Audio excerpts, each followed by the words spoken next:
Você está prestes a embarcar em uma viagem encantadora através da história A Festa de Babette, escrita por Isaac Dinesen.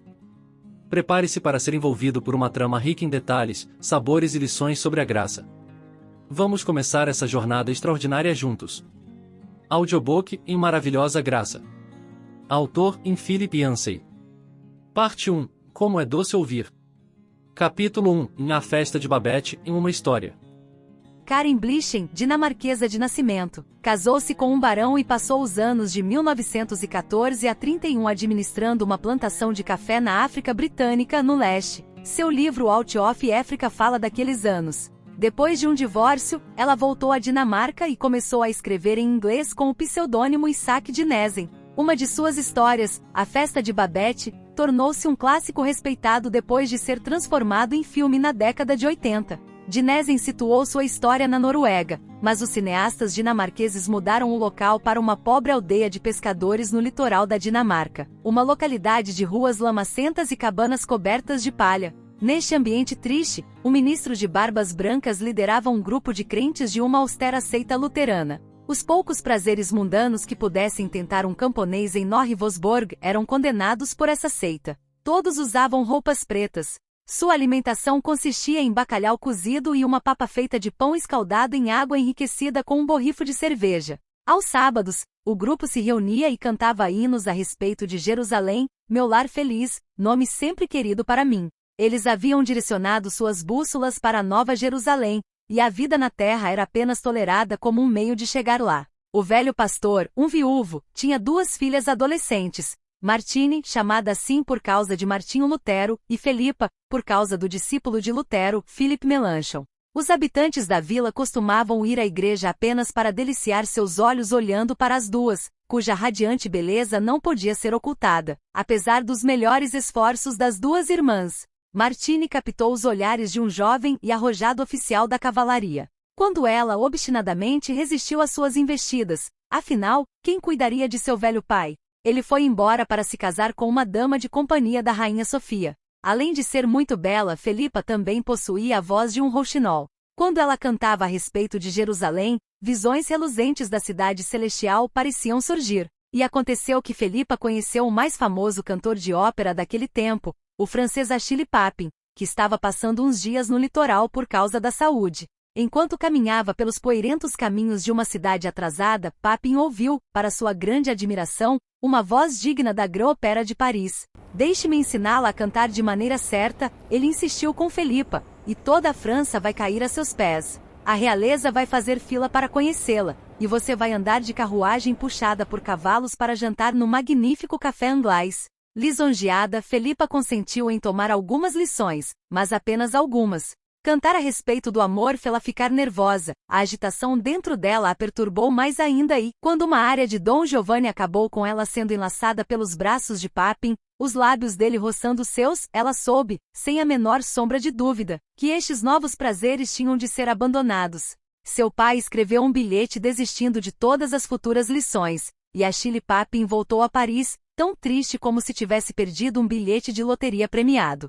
Passaram-se 15 anos, e muita coisa mudou na vila. As duas irmãs, agora solteironas de meia-idade, tentaram continuar com a missão do falecido pai, mas, sem a sua séria liderança, a seita estilhaçou-se. Um irmão tinha queixas de outro por causa de algum negócio. Espalharam-se boatos de que havia um caso de sexo ilícito há 32 anos envolvendo duas pessoas da comunidade. Duas velhas senhoras não se falavam há uma década. Embora a seita ainda se reunisse aos domingos e cantasse velhos hinos, apenas um punhado de pessoas se davam ao trabalho de ir, e a música havia perdido seu entusiasmo. Apesar de todos esses problemas, as duas filhas do ministro continuaram fiéis, organizando os cultos e escaldando pão para os anciãos desdentados da vila. Uma noite chuvosa demais para que alguém se aventurasse pelas ruas lamacentas, as irmãs ouviram fortes batidas na porta. Quando a abriram, uma mulher caiu desmaiada. Elas a reanimaram e descobriram que não falava dinamarquês. Ela lhes entregou uma carta de Achille Papin. Ao ver aquele nome, Felipa enrubesceu, e sua mão tremia enquanto ela lia a carta de apresentação. O nome da mulher era Babette. Ela havia perdido marido e filho durante a Guerra Civil na França. Com a vida em perigo, tivera de fugir, e Papin lhe arranjara uma passagem em um navio com a esperança de que essa aldeia lhe demonstrasse misericórdia. Babette sabe cozinhar, dizia a carta. As irmãs não tinham dinheiro para pagar Babette e, antes de mais nada, não sabiam se deviam ter uma empregada. Desconfiaram de sua arte. Os franceses não comiam cavalos e rãs? Mas, por meio de gestos e rogos, Babette amoleceu o coração delas. Ela poderia fazer alguns serviços em troca de quarto e comida. Durante os 12 anos seguintes, Babette trabalhou para as irmãs. A primeira vez que Martini mostrou-lhe como cortar um bacalhau e cozinhar a papa, as sobrancelhas de Babette se elevaram e o seu nariz enrugou um pouco, mas nunca questionou suas tarefas.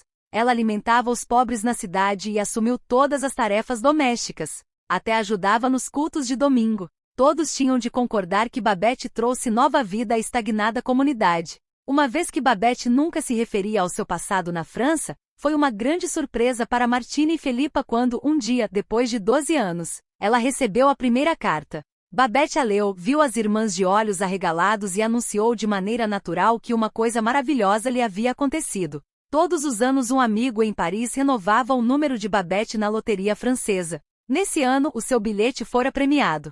10.000 francos. As irmãs apertaram a mão de Babette, parabenizando-a, mas lá no fundo seus corações desfaleceram. Sabiam que logo ela iria embora. A sorte grande de Babette na loteria coincidiu com o momento em que as irmãs estavam discutindo sobre a celebração de uma festa em homenagem ao centenário do nascimento de seu pai. Babette lhes fez um pedido. Disse que em 12 anos nunca lhes pedirá nada. Elas assentiram. Agora, porém, tem um pedido. Gostaria de preparar uma refeição para o culto de aniversário.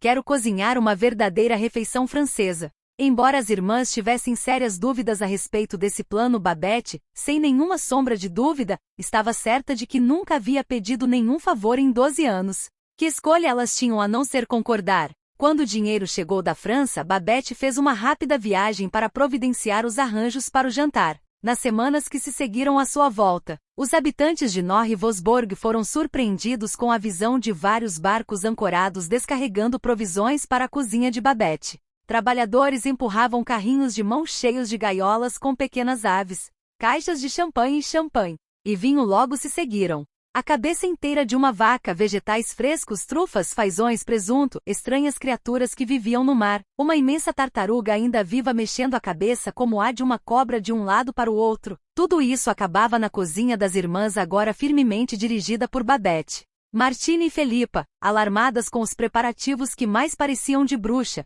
explicavam a embaraçosa situação aos membros da seita, agora apenas 11 pessoas, velhas e grisalhas. Todas manifestavam simpatia com elas. Depois de alguma discussão, concordaram em comer a refeição francesa, refreando os comentários para que Babette não entendesse mal. Línguas haviam sido feitas para louvor e ação de graças, e não para satisfazer gostos exóticos. Nevava no dia 15 de dezembro, o dia do jantar, iluminando a aldeia obscura com um brilho branco. As irmãs ficaram satisfeitas ao saber que um hóspede inesperado se juntaria a elas. A senhora Loeveniel, de 90 anos de idade, estaria acompanhada de seu sobrinho, o oficial de cavalaria que havia cortejado Martini tempos atrás, e agora era general no Palácio Real. Babette havia conseguido emprestadas louças e cristais suficientes, e havia enfeitado o recinto com velas e coníferas. A mesa estava linda. Quando a refeição começou, todos os habitantes da aldeia se lembraram de seu pacto e ficaram mudos, como tartarugas ao redor de um lago. Apenas o general comentou a comida e a bebida. Ele exclamou quando levantou o primeiro copo: Amontilado. É o mais fino amontilado que já provei. Quando experimentou a primeira colherada de sopa, o general poderia jurar que era sopa de tartaruga, mas como se acharia tal coisa no litoral da Jutlândia? Disse o general quando experimentou o próximo prato.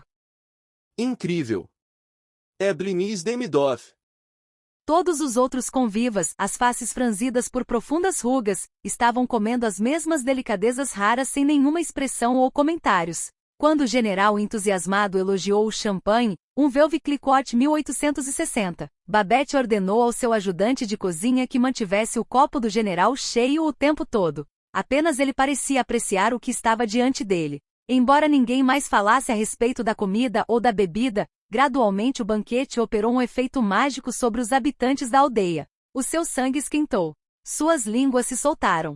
Eles falaram dos velhos dias quando o pastor estava vivo e do Natal em que a Bahia congelou. O irmão que havia enganado o outro nos negócios finalmente confessou, e as duas mulheres que tinham uma rixa acabaram conversando. Uma mulher arrotou, e o irmão ao seu lado disse sem pensar, aleluia. O general, entretanto, não conseguia falar de nada além da comida. Quando o ajudante da cozinha trouxe o coup de grace, codornizes preparadas em sarcofage, o general exclamou que vira tal prato apenas em um lugar na Europa, no famoso Café Anglais em Paris, o restaurante que já fora célebre por ter uma mulher como chefe de cozinha.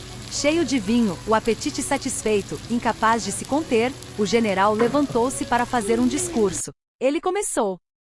A misericórdia e a verdade, meus amigos, se encontraram. A justiça e a bem-aventurança se beijaram. E então o general fez uma pausa, pois, conforme comenta Isaac de Nezen, ele tinha o hábito de fazer os seus discursos com cuidado, consciente do seu propósito, mas aqui, no meio da simples congregação do pastor, foi como se toda a figura do general Loeveniel, com seu peito coberto de condecorações, fosse porta-voz de uma mensagem que tinha de ser transmitida. A mensagem do general era graça. Embora os irmãos e as irmãs da seita não compreendessem totalmente o discurso do general, naquele momento, as vãs ilusões desta terra se dissolveram diante de seus olhos como fumaça, e eles viram o universo como ele realmente era. O pequeno grupo se desfez e saiu para uma cidade coberta de neve brilhante sob um céu recoberto de estrelas. A festa de Babette termina com duas cenas. Lá fora, os velhos se dão as mãos ao redor da fonte e cantam entusiasmados os velhos hinos da fé. É uma cena de comunhão. A festa de Babette abriu o portão e a graça entrou silenciosamente. Eles sentiram, acrescenta Isaac de Nezen, como se realmente tivessem os seus pecados lavados e tornados brancos como a lã, e nessas vestes inocentes recuperadas faziam brincadeiras como cordeirinhos travessos. A cena final acontece lá dentro, na bagunça de uma cozinha cheia até o teto de louça para lavar, panelas engorduradas, conchas, carapaças, ossos cartilaginosos, engradados quebrados, cascas de vegetais e garrafas vazias. Babette senta-se no meio da bagunça, parecendo tão desgastada quanto na noite em que chegara 12 anos antes. Subitamente as irmãs percebem que, de acordo com o seu voto, ninguém havia falado com Babette a respeito do jantar. Foi um jantar e tanto, Babette. Martine diz para começar. Babette parece distante. Depois de um minuto ela responde. Eu era a cozinheira do Café Anglais. Todos nós vamos nos lembrar desta noite quando você tiver voltado para Paris, Babette. Martine acrescenta, como se não a tivesse ouvido. Babette lhes diz que não vai voltar para Paris. Todos os seus amigos e parentes ali foram mortos ou feitos prisioneiros. E naturalmente seria muito caro voltar para Paris. Mas e os 10.000 francos? As irmãs perguntam. Então Babette deixa cair a bomba. Ela havia gasto tudo, cada franco dos 10.000 que ganhará, na comida que haviam acabado de devorar. Ela lhes diz. Não se assustem. É isso que um jantar adequado para 12 custa no Café Anglais. No discurso do general, Isaac de Nezen não deixa dúvidas de que ela escreveu A Festa de Babette, não apenas como uma história a respeito de uma excelente refeição, mas como uma parábola da graça, um presente que custa tudo para o doador e nada para o que recebeu. Isto é o que o general Loeveniel disse aos carrancudos paroquianos reunidos ao redor da mesa de Babette. Todos nós fomos informados de que a graça deve ser buscada no universo. Mas em nossa loucura humana e nossa visão reduzida imaginamos que a graça divina seja finita. Porém, chega o momento em que nossos olhos são abertos, e vemos e entendemos que a graça é infinita. A graça, meus amigos, não exige nada de nós a não ser que a aguardemos com confiança e a reconheçamos com gratidão. 12 anos antes, Babette aparecerá entre aquelas pessoas desprovidas de graça. Discípulas de Lutero, ouviam sermões a respeito da graça quase todos os domingos e no restante da semana tentavam obter o favor de Deus com a sua piedade e renúncia. A graça veio a elas na forma de uma festa, a festa de Babette, uma refeição desperdiçando uma vida inteira sobre aqueles que não a haviam merecido, que mal possuíam a faculdade de recebê-la. A graça veio a Norrivosborg como sempre vem, livre de pagamento, sem cordas amarradas, como oferta da casa. Agradecemos por nos acompanhar nesta jornada através de A Festa de Babette. Esperamos que tenha desfrutado dessa experiência rica em sabor e significado. Se você está se sentindo abençoado e quer pegar esse livro, é só dar um clique no link que deixei nos comentários. Até a próxima audição!